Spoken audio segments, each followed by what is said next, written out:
ही वेळ खरं तर माझ्यावर काँग्रेसनेच आणली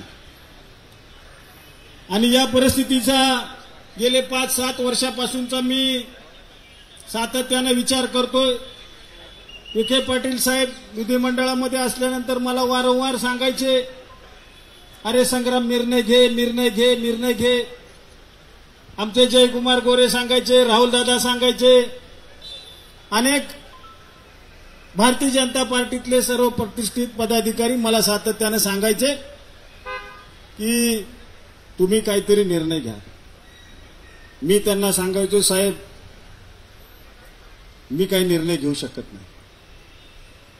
ते सांगायचे, अरे निर्णय घे, किती दिवस तुझ्यावरती अन्याय होतोय आणि या अन्याय करता वाचा फोडण्याकरता तू काहीतरी निर्णय घे।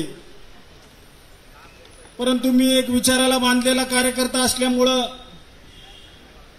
मी सहजासहजी त्या विचारापर्यंत पोहोचत नव्हतो।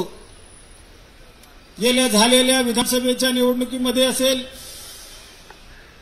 आपण सर्वांनी पाहिलं असेल, आपल्याला काही कारणांमुळे या निवडणुकीमध्ये पराभवाला सामोरं जावं लागलं।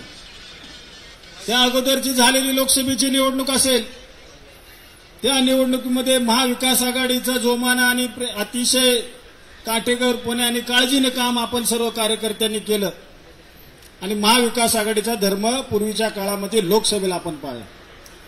परंतु साहेब, खंत एवढीच आहे, केलेले जे काम किंवा जी निष्ठा राखून मी त्या पक्षामध्ये अनेक वर्ष काम केलं, त्या निष्ठेचं काहीच फळ माझ्या पदरामध्ये पडलं नाही, हे मला या निमित्तानं मुद्दामून सांगायचं।